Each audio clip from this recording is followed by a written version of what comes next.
이 상수리 나무에 얽힌 재미있는 전설이 있습니다.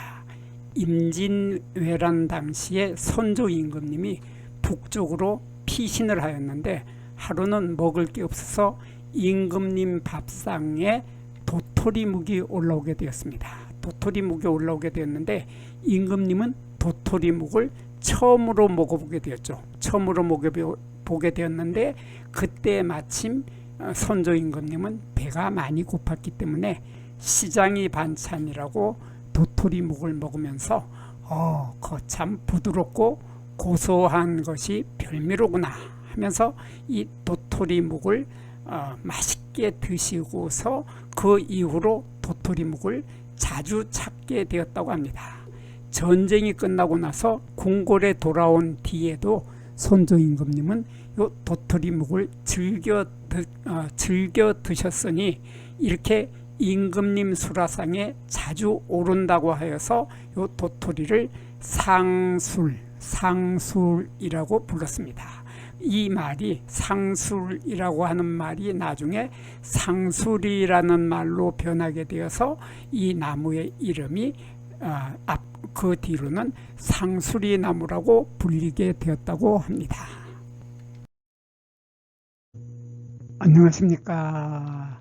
한눈에 알아보는 우리 나무라고 하는 나무도감 책의 저자 박승철입니다. 오늘은 참나무과의 상수리나무에 대해서 살펴보도록 하겠습니다. 우리 상수리나무를 참나무과라고 했는데 여기서 참나무의 참자는 우리들이 보통 참기름 할 때 그 참자를 생각하면 됩니다. 그래서 나무가 있는데 나무들 중에서 진짜 나무가 바로 참나무죠. 그래서 이 참나무 종류들은 우리나라에 여러 가지 종류의 참나무들이 살고 있는데 그 많은 참나무과 식물들 중에서도 진짜 참나무는 바로 상수리다. 그래서 상수리나무는 진짜 참나무이기 때문에 상수리나무를 참나무과가 아니라 그냥 참나무라고도 불러주고 있습니다. 그래서 참나무과의 식물들은 열매를 맺는 것을 보면 열매가 모두 도토리라고 하는 열매를 맺게 되죠. 그래서 도토리를 맺는 열매들을 모두 참나무과라고 하는데 참나무과의 식물들이 모두 도토리라는 열매를 맺지만은 그 중에서도 상수리나무가 가장 도토리가 맛이 좋고 가장 인기가 좋다 해서 상수리나무를 도토리나무라고도 부르고 있고, 그리고 상수리나무를 지방에 따라서는 꿀밤나무라고도 부르고 있는 나무, 그것이 바로 상수리나무입니다. 우리들이 많이 헷갈리는 요 상수리나무하고 굴참나무 그리고 정능참나무, 요 세 나무는 아주 비슷해서 사람들이 많이 헷갈리는데 가장 핵심적으로 세 나무를 구별할 수 있는 방법을 설명해 드리도록 하겠습니다. 요 상수리나무하고 굴참나무는 가장 큰 특징이 요 나무의 껍질을 보면은 금방 알 수가 있습니다. 나무의 껍질을 보면 금방 알 수 있는데 굴참나무의 나무 껍질은 이렇게 나무 껍질이 아주 두텁죠. 아주 두텁고 코르크질이 발달을 한다. 그래서 나무 껍질을 만져보면은 말랑말랑하고 스펀지처럼 부드럽고 말랑말랑하다고 하는 특징을 가지고 있는 것이 굴참나무인데 비해서 상수리나무는 그 나무 껍질이 코르크질이 발달을 하지 못합니다. 코르크질이 발달하지 못하고 요 만져보면은 딱딱합니다.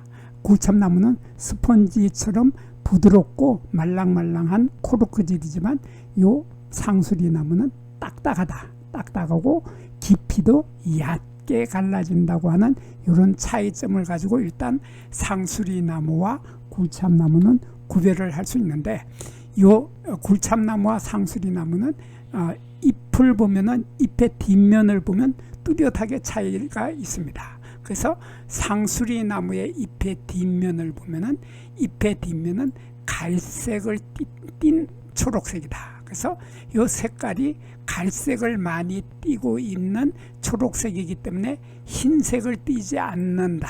흰색을 띠지 않고 갈색에 가깝다 하는 것이 상수리나무인데 반해서 굴참나무의 잎의 뒷면을 보면 잎의 뒷면은 회백색이죠. 회백색이면서 여기는 하얀 털이 별 모양의 털이라고 하는 한자로는 성모라고 합니다. 별 성자를 쓰는 성모가 많이 있는데 이 색깔이 거의 흰색에 가깝다. 그래서 흰색에 가깝게 하얀색에 가까우면은 굴참나무이고 요 갈색에 가까우면은 갈색을 띤 초록색이면은 요러면은 상수리나무다. 이렇게 상수리나무와 굴참나무는 잎의 뒷면으로도 구별을 할 수 있고, 그리고 굴참나무의 잎의 모양을 보면 잎의 모양이 이렇게 생겨서 이 모양이 거의 길게 둥근 장타원형의 형태를 하고 있습니다. 그래서 이 모양이 긴 둥근꼴이다. 우리말로는 긴 둥근꼴이라고 하고 한자로는 장타원형이라고 합니다. 여기 타자가 두 개가 들어갔는데 오타죠. 오타인데 장타원형, 이게 길다란 타원형의 형태를 하고 있는 것이 굴참나무인데 비해서 상수리나무는 이 모양이 이렇게 길게 뾰족해진다. 길게 잎 끝으로 갈수록 잎의 끝이 점점 길게 뾰족해지는 피치명, 우리말로는 바속골이라고 합니다. 이게 송곳의 끝처럼 점점 가면서 송곳의 끝처럼 길게 뾰족해진다 하는 이러한 바속골의 형태를 하고 있으면은 상수리나무인데 거기에 비해서 굴참나무는 긴 타원형의 형태를 하고 있다는 이런 차이점으로 두 나무는 구별을 할 수 있습니다. 그런데 정릉참나무가 있습니다. 정릉은 우리 북한산의 남쪽에 있는 게 정릉인데 이 정릉참나무를 보면은 좀 잎이 참 특이합니다. 특이해서 이 잎의 모양을 보면 이 잎은 굴참나무하고 아주 닮아 있죠. 이거는 굴참나무와 똑같은 잎을 가지고 있고, 여기의 잎은 조금 전에 설명했던 상수리나무의 잎과 똑같은 잎을 가지고 있습니다. 그래서 상수리나무의 잎처럼 잎의 끝이 점점 길게 뾰족해져서 송곳의 끝처럼 길게 뾰족해지는 바속골, 피치명이다 하는 특징을 가지고 있는 이러한 상수리나무의 잎도 가지고 있고, 굴참나무처럼 긴 타원형의 잎도 가지고 있다. 그래서 타원형의 잎과 피치명, 바속골의 잎을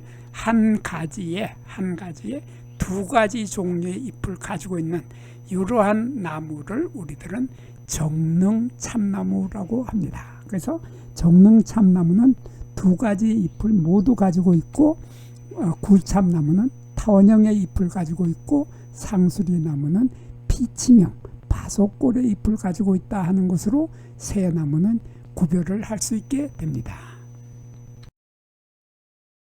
이 상수리나무를 비롯해서 참나무과의 나무들은 보통 꽃이 5월달에 핍니다. 5월달 봄에 피는데 이 5월달에 꽃이 피어가지고 참나무과들은 대부분 도토리라고 하는 열매를 맺게 되는데, 이 도토리를 맺는 것을 시기를 보면은 도토리를 맺는 것이 대개 7월 말경에서부터 8월 달경에 대개 도토리가 있게 됩니다. 7월 말에서 8월 달에 보통 도토리가 있게 되는데, 특이하게도 요 상수리나무하고 굴참나무만은 요 도토리가 맺는 것이 7월 달에서 8월 달에 맺지를 못한다고 하는 특징을 가지고 있습니다.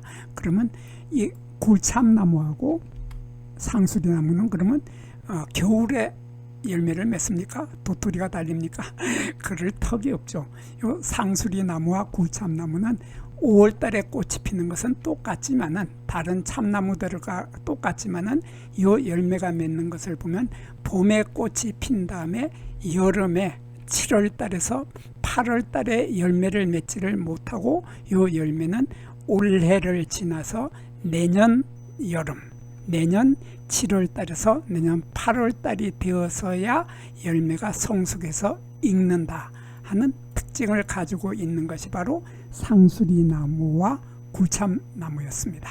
그런데 이 상수리나무의 열매인 도토리, 이 도토리는 예전에는 구황식품으로 널리 이용했죠. 배고프던 시절에 이 도토리를 허기를 채워주는 구황식물로 널리 이용되었는데, 예전에 이 도토리를 가지고 밥에 섞어서 상수리 밥을 지어 먹기도 했고, 또 이 도토리의 전분을 추출해서 국수를 만들거나 도토리 묵을 만들어서 건강식품으로 널리 식용하였던 것이 바로 상수리나무의 도토리입니다. 근데 상수리나무의 요 나무 껍질하고 상수리나무의 도토리, 요 도토리로는 갈색이나 검은색의 염료를 얻을 수 있습니다. 그리고 염료를 얻을 뿐만 아니라 이 도토리를 가지고 가죽을 가공하는데 사용하기도 하였다고 합니다. 최근에는 이 도토리의 약용 효과에 관한 연구가 계속이 되면서 많은 주목을 받고 있습니다. 그래서 도토리는 특히 미세먼지로 우리들의 몸에 쌓이는 중금속을 제거한다든가 현대인에게 취약한 위 건강에 아주 유익한 것으로 알려져 있는 것이 바로 도토리입니다.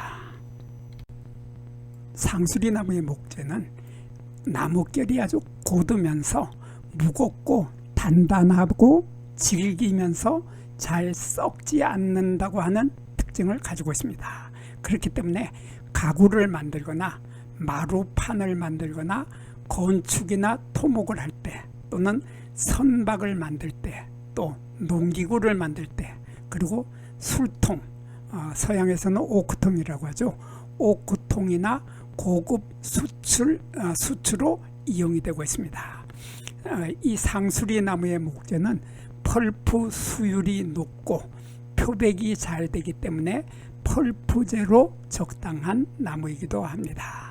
이 참나무의 숯은 화력이 세고 연기가 나지 않고 거름이 없다고 하는 장점을 가지고 있기 때문에 최고의 수치로 인정받고 있습니다. 상수리나무의 목재에 들어있는 타닌이라고 하는 성분은 다른 균들을 자라지 못하게 하죠. 다른 균들이 자라지 못하고 다만 표고버섯의 균만 잘 자랄 수 있다고 합니다. 그래서 상수리나무의 목재는 표고버섯의 재배 원목으로 사용이 되고 있는 것입니다. 여기에서 잠깐 구독과 좋아요를 누르는 시간을 갖도록 하겠습니다. 여기 나무도감 공부는 박승철이 사진을 찍고 박승철이 글을 쓴 한눈에 알아보는 우리 나무라고 하는 나무도감 책을 펼쳐서 공부를 하였습니다. 공부를 하고 난 후에 만나게 되는 나무는 바로 내 친한 친구를 만나는 것처럼 반갑고 호기심 넘치고 흥미진진한 기쁨을 가슴 가득 안겨주게 될 것입니다. 오늘의 공부는 여기서 마치도록 하겠습니다. 감사합니다.